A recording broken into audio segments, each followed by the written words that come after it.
Assalamualaikum warahmatullahi wabarakatuh. Perkenalkan, nama saya Muhammad Faisal Hakim dari kelas 12 KI1 Rombel C. Di sini saya akan menjelaskan apa itu daur ulang. Pengertian daur ulang.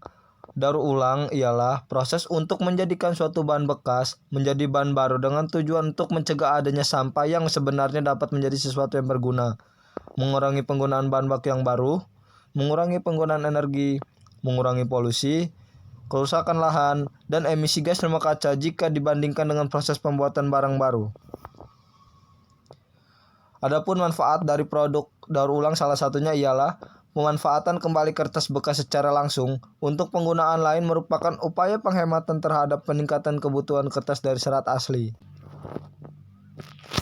Adapun keuntungan dari daur ulang, yang pertama ialah kertas daur ulang. Yang kedua, satu upaya pemanfaatan kembali sampah kertas untuk mengurangi timbulan sampah. Yang ketiga, menimbulkan kreativitas dalam memanfaatkan kertas bekas. Lalu yang keempat, sumber tambahan penghasilan masyarakat. Lalu, adapun kerugian dari daur ulang, yang pertama ialah peralatan yang ada di rumah rusak sehingga memerlukan modal untuk pembelian peralatan baru agar usaha ini tetap berjalan. Lalu yang kedua, barang yang dijual kurang diminati pasaran karena banyak jam yang dijual dengan bahan yang bukan terbuat dari kertas daur ulang. Lalu yang ketiga adalah masyarakat kurang minat terhadap produk hasil kertas daur ulang.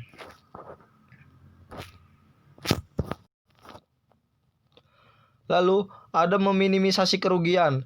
Untuk tetap mempertahankan usaha ini dari risiko kerugian yang dapat terjadi, maka diperlukan usaha-usaha seperti menggunakan peralatan yang ada dengan hati-hati, lalu mempromosikan kepada masyarakat bahwa produk daur ulang merupakan karya seni yang tercipta dari sampah kertas. Lalu selanjutnya ada kompos. Daur ulang kompos menjadi pupuk tidak hanya memiliki manfaat, tapi keuntungan yang besar. Dengan menggunakan kompos sebagai pupuk, tanaman bisa tumbuh lebih kuat. Tanaman buah pun akan berbuah lebih manis. Kompos bisa digunakan untuk menyuburkan tanaman hias, bunga, dan sayuran di pekarangan rumah. Lalu, keuntungan dari daur ulang kompos ialah memperbaiki tekstur tanah, meningkatkan pH tanah, menambahkan unsur-unsur makro maupun mikro, meningkatkan keberadaan jasad-jasad renik dalam tanah, dan yang terakhir relatif tidak menimbulkan polusi lingkungan. Lalu, ada kerugian dari daur ulang tersebut ialah jumlah pupuk yang diberikan lebih tinggi daripada pupuk organik, respon tanaman lebih lambat, serta menjadi sumber hama dan penyakit bagi tanaman.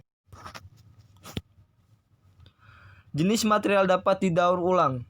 Ada beberapa bahan material yang dapat didaur ulang beserta prosesnya antara lain yaitu yang pertama, bahan bangunan.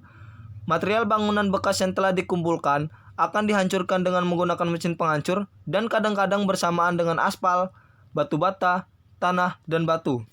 Lalu, yang kedua ada baterai. Dalam hal ini, banyaknya variasi dan ukuran baterai membuat proses daur ulang bahan ini relatif sulit. Lalu, yang ketiga ada kaca. Kaca yang didapat dari botol dan lain sebagainya dibersihkan terlebih dahulu dari bahan kontaminan.